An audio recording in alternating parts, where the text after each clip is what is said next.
పల్నాడు జిల్లా వినుకొండలో ప్రమాద బీమా చెక్కుల పంపిణీ కార్యక్రమాన్ని నిర్వహించారు. ఈ కార్యక్రమంలో జనసేన పార్టీ ఇన్ఛార్జ్ కొనిజేటి నాగశ్రీని చెక్కులను పంపిణీ చేశారు. 500 కట్టి సభ్యత్వం తీసుకున్న వారికి 5 లక్షల బీమా చేయడం జరుగుతుందని నాగశ్రీని తెలిపారు.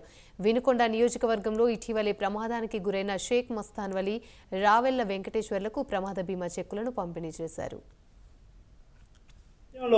ఏ రాజకీయ పార్టీకి లేని విధంగా పవన్ కళ్యాణ్ గారు తన కార్యకర్తను కాపాడుకోవడానికి ఈ సభ్యత్వాలు ఒక 500 పెట్టి సభ్యత్వాలు చేపించి ఎవరికి ఏం జరిగినా కానీ ఎంతో కొంత డబ్బుతో కొద్దిగా ఇచ్చేయాలనే ఆలోచనతో పవన్ కళ్యాణ్ గారు ఈ సభ్యత్వ కార్యక్రమాలు పెట్టారు.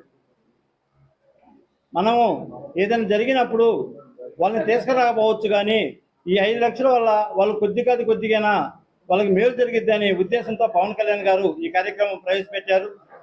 అలాగే మన వినుకొండ నియోజకవర్గంలో ఇప్పటికీ 4 చనిపోయారు. అందులో 3కి దాదాపు 15 లక్షల రూపాయల దాకా వాళ్ళకి అమౌంట్ ఇవ్వడం జరిగింది. రాంబాబు అనే ఒక వ్యక్తి ఈ మధ్య చనిపోయాడు. అతను ఒక్కడికి చెక్ రావాల్సి ఉంది. అంతేకాకుండా చనిపోయిన వాళ్ళకే కాకుండా యాక్సిడెంట్ అయ్యి తర్వాత దెబ్బలు తగిలిన వాళ్ళకి వాళ్ళ ఆర్థికంగా ఆదుకోవడానికి పవన్ కళ్యాణ్ గారు